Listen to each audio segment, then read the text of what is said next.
I just love looking at people, and I love looking at portraits and just different stories, and just creating something timeless that will be there forever. Because when I create a portrait, I'm always thinking of longevity and how it will last many years. It's just so beautiful and connecting to look at other people and comforting. And as you look into their eyes, you're always wondering like what they're thinking, what their story. So I'm trying to create an illusion of painting from life. It goes back to how we visually see. You focally look at me, the first thing that you're gonna look at is my eyes. That's kind of what I'm trying to create, like a conversation, my painting, where I'm looking into your eyes, and eyes are, to me, like the most, the most telling of the person. And that's just visually how our eyes work. And so literally I'm painting what I see.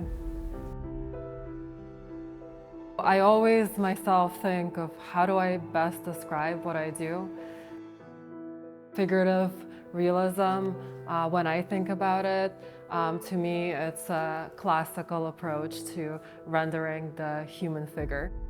I'm also a math major, so I graduated Ohio State as an actuary, but really how math factors into for me, like classical realism is that there's a true craftsmanship approach and stages. So like the way I paint, it's very engineered and thoughtful, just in a way that you would approach like math per se. I've been working with models for many years now. There's two avenues. One is I have a client coming in for a commission. I try and get them to sit for me first so I can learn more about them. So they're inexperienced about posing. I love to have like the Rembrandt lighting where there's a nice balance of shadows and light on the face, because it gives you that beautiful 3D feel in the painting. And then they'll sit on a chair for me, and maybe we'll talk about life or how their day is or whatnot for a little bit. As we're talking, I'm really tracking their pose and just, seeing which angle will tell the best story for that specific commission. Because I have commissions that are like a governor position, you want like a power pose, or maybe a child and you just want something cute and innocent and precious. And that's the one, And the second one is a model comes in. So you guys met Isa today. That's the model that I'm working with for the long pose right now. So when she comes in, first I need to decide how long is the pose gonna be. And if it's a long pose of 50 hours, then it needs to be something that they can hold for those 50 hours. It goes back to what the model can hold. When you're looking at a painting in the museum, there's something so very different than looking at a painting that was done from a photo. And essentially that is because back in the day, they would sit with a model for 20 hours, 50 hours, and just have these conversations and paint them as they go. And the model would come in one day, maybe happy or sad, and you can always see these feelings, A person never looks the same the next second, and you can kind of like choose which element you want to put in the painting that represents them best and which one you want to leave out.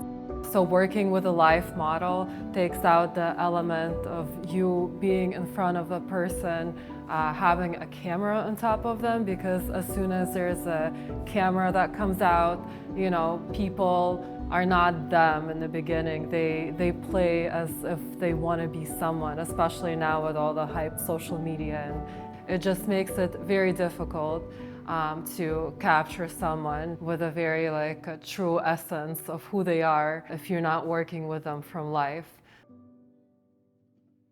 I actually just started teaching for the past 2 years. Passing down this methodology is truly my dream. I think as I've moved here, what goes the best is paint and sip. I do have quite a few private students that I teach, so I do one-on-ones, and that's great. And I just now got my studio, and so I've been able to teach a few workshops. But my future goal is to just continue with the tradition and sharing it in Columbus, Ohio. When I was maybe like a teenager or in high school, I always had the love for art, but I didn't have that guidance. And when I completed my education in high school, I still had the dream of becoming an artist. But I went to all these art schools and I saw their methodology, but I couldn't specifically find a program where they teach you methodology on how to paint like classical portraits. It's just not very common. And so Atelier program, which is part of what I was, is actually like a new wave coming back. And I just would love to give back to, people who I know really want to paint classical portraits.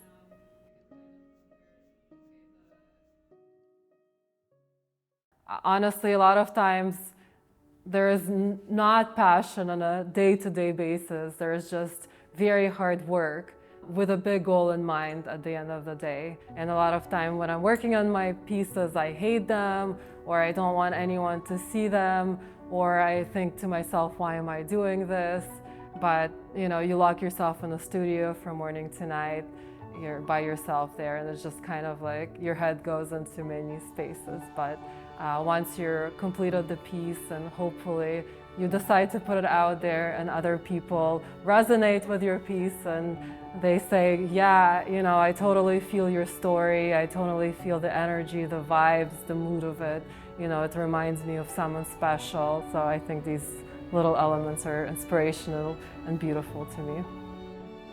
What I'm trying to show with my work and encourage is, capture those beautiful, timeless moments that, nothing is ever forever. And this moment that I'm sharing with you guys, like that I'm sharing right now, it's just this instance and we'll never be back here again. And just like cherish life. Life is so precious and it goes by so fast. And if there's anything that you can take away is, I know we all have our commitments in life and hardships that we face, but you better live each day, being thankful for what you have. And if you're not, like, figure out a way to enjoy life. Like for me, I always wanted to be an artist and I couldn't afford or be able to do that from the get-go, but I had the goal to achieve it. And for now, like, here I am doing it and loving every second of it. And that's just kind of what I encourage